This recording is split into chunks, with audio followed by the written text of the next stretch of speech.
Moi, j'ai des îles, j'ai des lacs. Et moi, j'ai 3 poissons dans un sac. Moi, je porte un crucifix. Et moi, je prie sur un tapis. Moi, je règne et je décide. Et moi, j'ai 4 sous de liquide. Moi, je dors sur des bambous. Moi, je suis docteur marabout.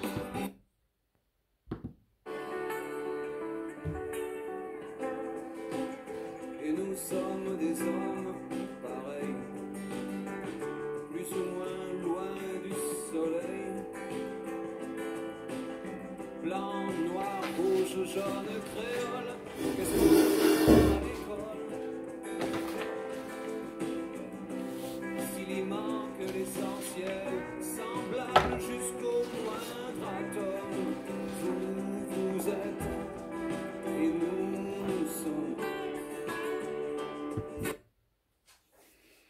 Vous êtes et nous sommes. J'aime beaucoup cette chanson parce qu'elle parle de nos différences, de la richesse de nos différences. Je m'appelle Olivier Riom, j'ai 55 ans. J'ai une entreprise d'aménagement intérieur avec 50 collaborateurs à Nantes. Nous concevons et réalisons des aménagements de bureaux, une entreprise de bâtiment. C'est un métier passionnant puisque nous devons notamment en ce moment avec le Covid réenchanter le travail, retrouver du sens à l'aménagement de bureaux pour que les collaborateurs soient épanouis et heureux. Depuis 17 ans, nous avons accompagné près d'une centaine de collaborateurs éloignés de l'emploi. Des gens du voyage, des personnes de milieu carcéral, des personnes ayant connu la galère de la rue et en ce moment pas mal de réfugiés et de migrants.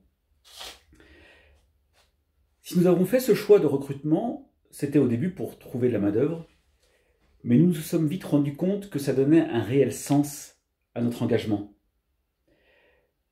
Nous avons du plaisir et nous éprouvons du plaisir à prendre soin des autres. Tout d'abord, notre recrutement avec ce type de personnes nous permet d'identifier des personnes et des collaborateurs d'une grande valeur. Malek, un réfugié libyen, a mis 2 ans pour traverser 3 pays en guerre avant de nous rejoindre en France. Je crois qu'il a vraiment beaucoup de choses à nous apprendre sur la volonté, la ténacité, le courage. Et nous lui en apprenons le métier de plaquiste. Ce type de recrutement permet également d'avoir des personnes hyper motivées. Nous leur donnons plus qu'un travail. Nous leur permettons de retrouver une dignité humaine. Je pense à Georges, un Rom qui parlait peu français et connaissait pas le bâtiment. À la fin de la première journée de travail, il est venu me voir et il a dit « Regardez ces mains, monsieur Riom. Aujourd'hui, j'ai travaillé et j'ai mérité mon salaire. » Il avait gagné bien plus que ses 80 € de paye. Il avait gagné une dignité humaine. Nous lui avions fait confiance et il était fier. Nous développons alors bien plus qu'une relation salarié-employeur. Il se crée dans l'entreprise une réelle fraternité. Nous avons embauché un jeune Afghan qui a laissé à Kaboul sa femme et sa fille. Au moment le plus important de la crise, nous avons financé un avocat pour essayer de rapatrier sa femme et sa fille en France. Malheureusement, nous n'avons pas réussi et sa fille a été tuée par les talibans. C'est un drame que nous avons partagé en entreprise, en toute fraternité et en toute amitié et respect pour ce compagnon. Et je pense qu'à ce moment, les compagnons ont compris que nous les aiderions, eux aussi, s'ils rencontraient des difficultés. Alors ce type de recrutement est généralisé par l'entreprise parce qu'il donne du sens à chacun. Avant, les collaborateurs généralement viennent travailler la journée pour gagner leur salaire et faire vivre leur famille. Et puis le soir ou le week-end, ils s'investissent dans des associations, font du bénévolat. Aujourd'hui, ils arrivent à trouver du sens dans l'entreprise. Et c'est eux qui sont demandeurs pour accompagner, former et encadrer un jeune. Alors pour autant, tout n'est pas rose. De temps en temps, nous formons des jeunes qui font le choix de quitter l'entreprise. Nous avons accueilli comme ça 2 réfugiés syriens qui, au bout de 9 mois de formation, nous ont quittés.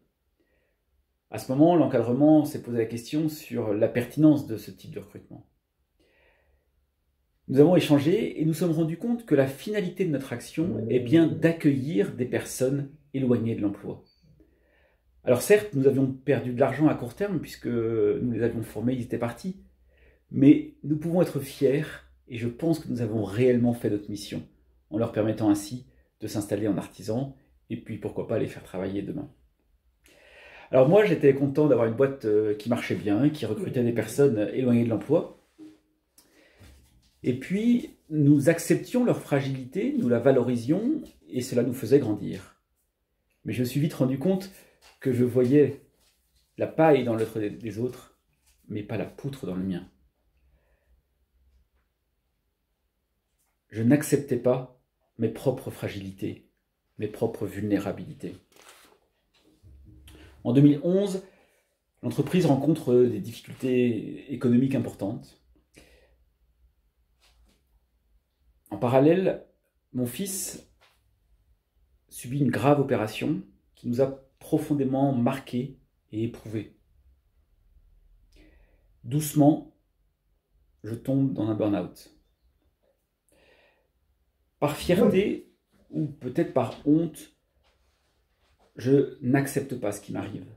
Je n'accepte pas ma fragilité. Je n'accepte pas ce burn-out. Je ne dors plus, je deviens irritable, je perds mes cheveux,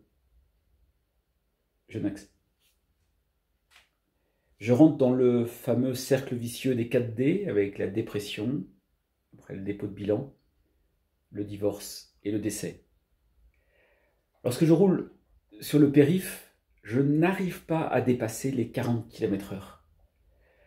Les camions me doublent en klaxonnant. Je pense que j'aurais jamais mis fin à mes jours, mais la seule solution pourtant était que tout s'arrête. J'ai pris le parti de ne pas le dire à mes équipes.